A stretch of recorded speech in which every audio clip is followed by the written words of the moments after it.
Hello, what's up sa inyo mga ka-alright ba tayo dyan? Meron ako ditong moist chocolate cake 8x5 ang size and size 12 naman ang ating cake drum na ginamit. At hanggang ngayon ay may nagtatanong pa rin kung anong frosting ang ating ginagamit. Ang frosting po na ginagamit natin na talaga namang napakakulay puti ay walang iba kundi Whip It ng Bakersfield. At alam nyo ba na ang Whip It ngayon ay mas lalo pa siyang nag-double volume at naging super stable pa at napaka-smooth i-manage o gamitin mga ka-alright. Kaya kung ikaw ay baguhan pa lang at nagbabalak na magsisimula sa pagkikakes ay walang ibang gagamitin kundi Whip It ng Bakersfield at mga product ng Bakersfield. Dahil sa Bakersfield ay mas lalong pinagaan ang iyong trabaho at mas lalo namang pinasarap ang mga cakes kapag ginamit mo ang iba-ibang mga variant of flavors ng Flavorate. Kaya huwag kalilimutang i-like and i-follow ang page ng Bakersfield kasi maraming mga free recipes at mga demos na makikita mo na pwede mong gamitin at pwede mong paggayahan kapag ikaw ay gagawa ng mga cakes at mga dessert. At kitang-kita naman ninyo kung gaanong napakadali ng pagka-frosting natin na paglagay natin ng icing sa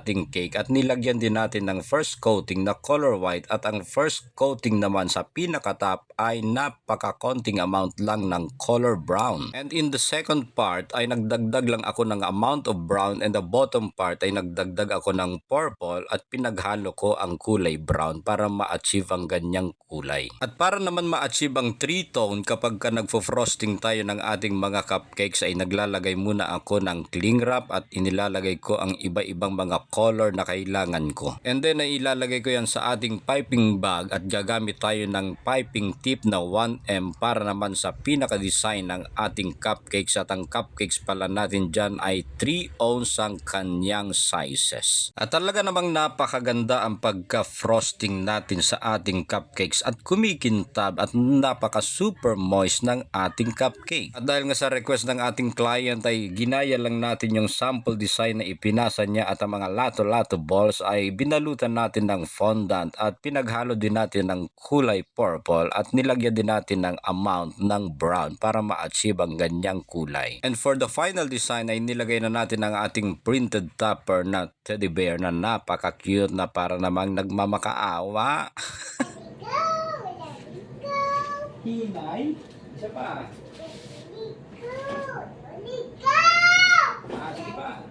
Bago ko ipakita sa inyo ang ating final look ay dito muna tayo sa ating second cake, size 7x5 moist chocolate cake ang flavor at ang board ay size 10. At dyan naman sa kanyang drip ay tinunaw na compound chocolate para magaya natin o ma-achieve ang ipinasang sample design at inilagay na natin ang mga printed topper at nag-pipe na tayo dyan. Ang gamit natin na piping tip ay D-Chef 863 yung maraming ipin. At ganun lang kadali mga ka-alright and here's our final look para sa ating 2 cakes at may kasama pang 12 cupcakes with printed topper. At ito naman ang ating another cake na size 8x5. Talaga namang napakaganda at napaka-cute ng ating cake. So thank you so much madam for always trusting all the cakes. Alright, but tayo dyan.